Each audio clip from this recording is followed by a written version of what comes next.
Ok, minha gente, então nós estamos aqui, vamos fechar nossa unidade 22, né? Nós estamos vendo o livro de Isaías, né? Então estamos vendo como a mensagem trágica que Isaías pronunciou sobre Judá, né?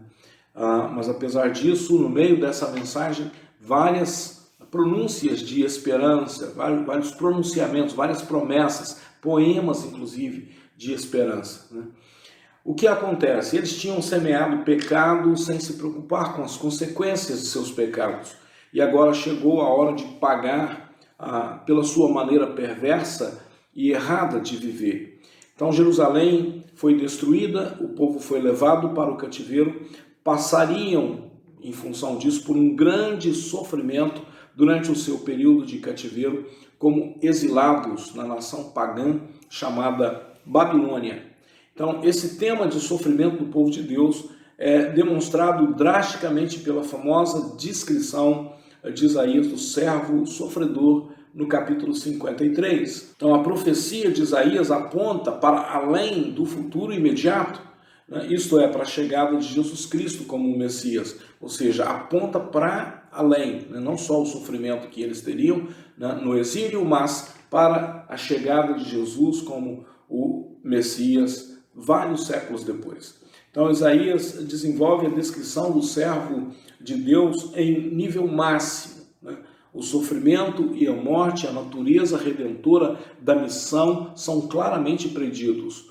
Embora a humanidade a humanidade merecesse o julgamento divino por cada um de nós seguir o seu próprio caminho, ou seja, uma das expressões, cada um seguindo o seu próprio caminho, e isso traz o julgamento divino, Deus então envia o seu servo para tirar os nossos pecados. De acordo com Isaías, é por meio do seu sofrimento, do sofrimento messiânico, que nós fomos justificados perante Deus, visto que o Senhor castigou o seu servo, fez com que ele sofresse o castigo que nós merecíamos. Isso está no capítulo 53.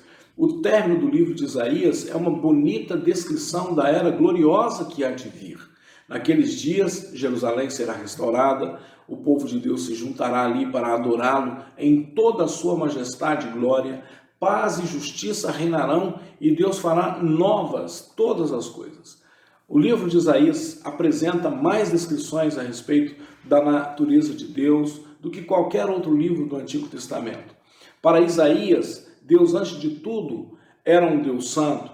Sua santidade era a primeira coisa que impressionava o profeta quando ele o viu em toda a sua glória no templo.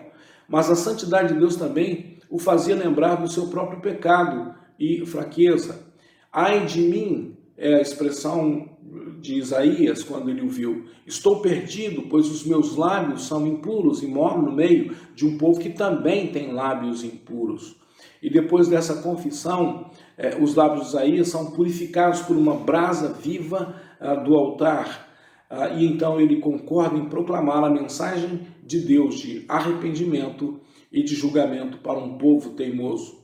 Isaías também nos fala a respeito de um Deus que está interessado na salvação do seu povo. Inclusive, o nome dele significa Deus é salvação. E esse nome é dado de maneira muito especial para descrever o propósito de Isaías. No livro de Isaías, nós temos 28 vezes a palavra salvação, enquanto todos os outros profetas mencionam essa palavra apenas 10 vezes. Então, olha só que coisa fantástica. Deus é salvação. Isso está já no nome dele. E isso vai preencher o seu livro, né? Encontramos uma passagem incomum no capítulo 28, versículo 21, onde o profeta descreve o julgamento de Deus como o seu trabalho estranho.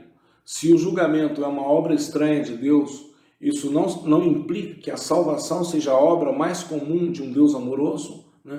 Ou seja, Deus quer salvar. Esse é o seu trabalho mais comum. Na verdade, Deus não quer julgar, Deus não quer condenar, Deus não quer destruir ninguém, Deus não quer punir ninguém. Deus é um Deus salvador, né?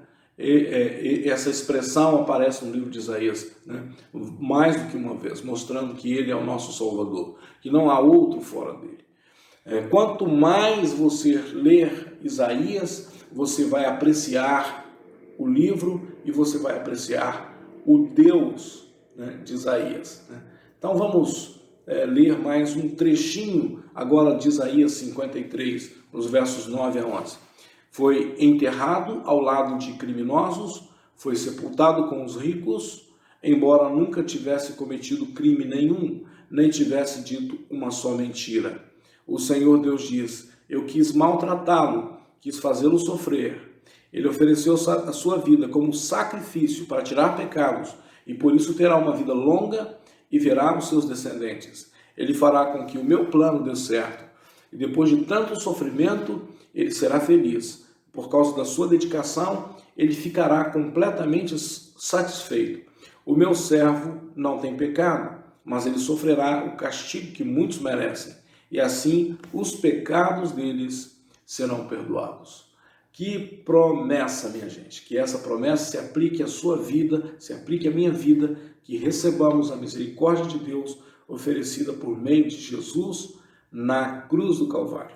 É isso, que Deus te abençoe.